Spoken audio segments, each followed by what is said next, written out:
everybody, what are you up to? We are searching up information to upload into our computers. Is there anyone you would recommend to us? Sure, there's a great collection of books about lives of artists and creative people that I found very useful and inspiring. Here, take the first one. Get inspired and be creative. Today we are going to be learning about Frida Kahlo. Who's Frida Kahlo, you might be asking? Why do you need to know about Frida's story? Well, Frida Kahlo was an artist from Mexico who became a beacon of female empowerment and an inspiration to many people through her resilience, passion and courage, independence, and love and attachment for her roots and culture. Frida was born on the 6th of July in 1907 in the house known as Casa Azul, the Blue House, in Coyoacan, Mexico. This is a place which deeply influenced Frida and her work. She returned many times throughout her life, and it was made into a museum after her death. At the museum you can find her personal objects, some of her works, and experience the magic of this place.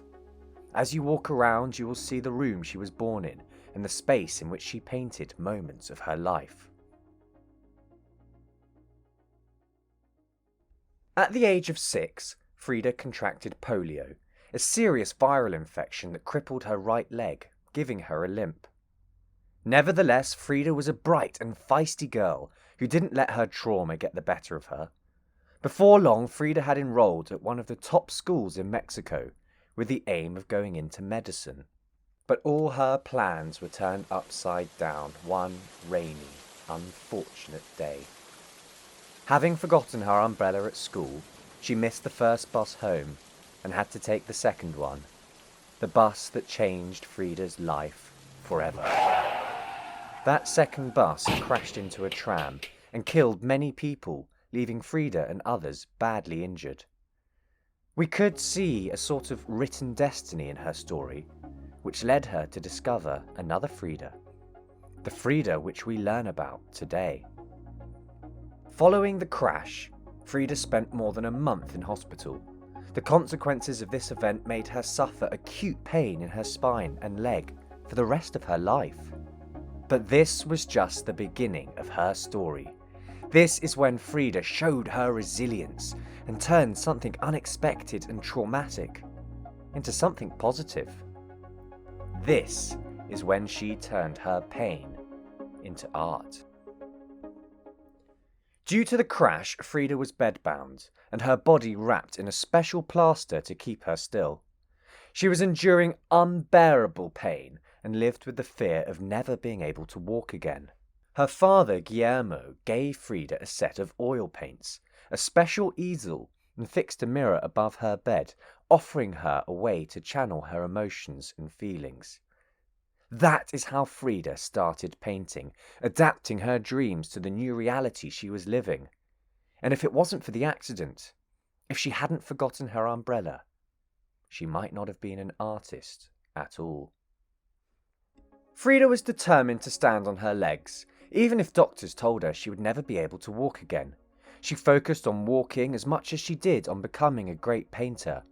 And she made it! When she was able to walk again, Frida showed her works to the great Mexican muralist Diego Rivera, who encouraged her to continue and keep it up as an artist. Diego and Frida fell in love with each other and got married in 1929.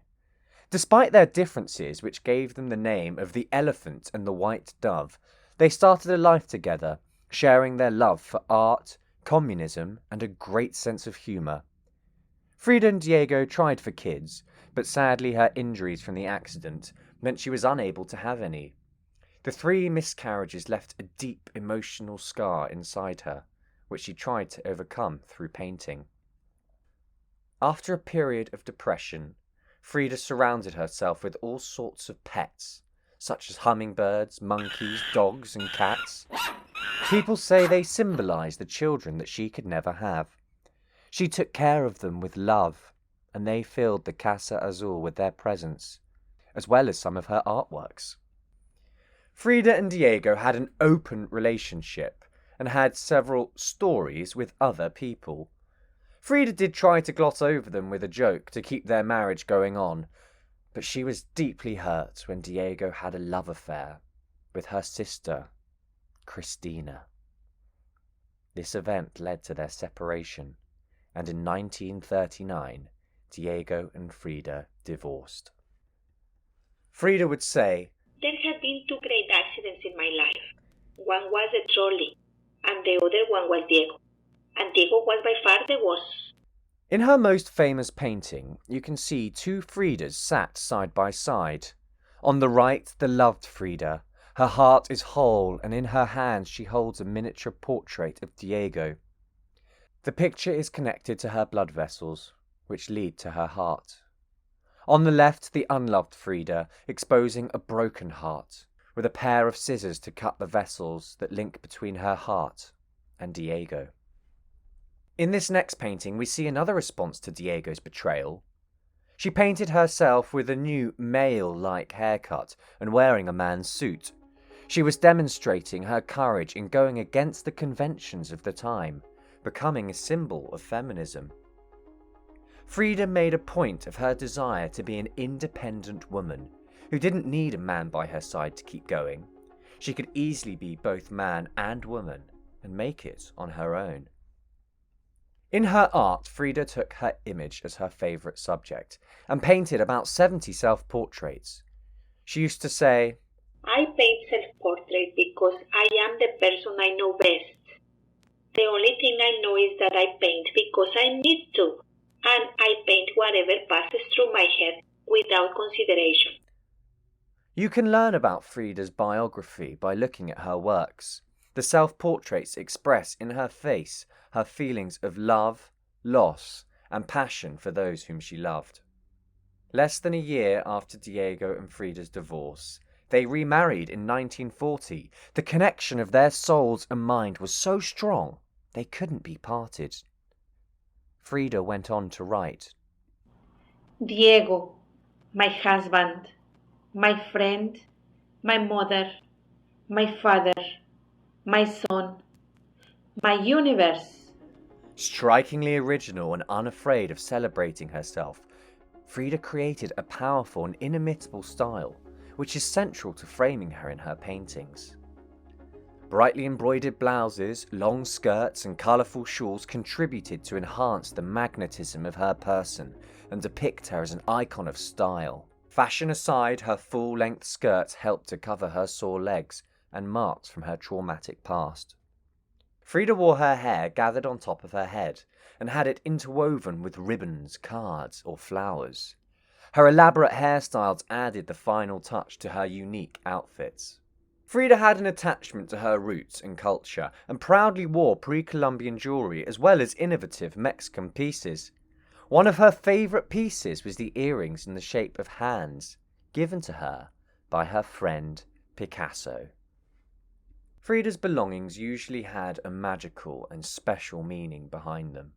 She had a skeleton on the canopy of her bed, which Diego referred to as Frida's lover, but she always replied it was just an amusing reminder of people's mortality.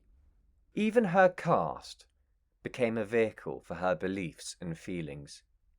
She adorned it with political symbols to underline her faith and devotion to communism, a world where everyone is supposed to share the wealth they create. Frida's reputation as an artist grew, especially in France and America, but her first major show was in her home country in 1953 in the capital, Mexico City. At that time, she was gravely ill, and the doctor told her she couldn't attend the event, but nothing could have stopped Frida from getting what she wanted. On the day of her exhibition, Frida made an ambulance collect her and her bed, and she made the most extraordinary entry to the show, becoming the most impressive part of the art in it. When Frida died in 1954, she was in her beloved home, the Blue House, surrounded by her magical world. Through her body, looks, accessories and works, Frida expressed herself, her messages and visions. She became a modern icon, a cult figure, and most importantly, she allowed us to learn from her amazing story.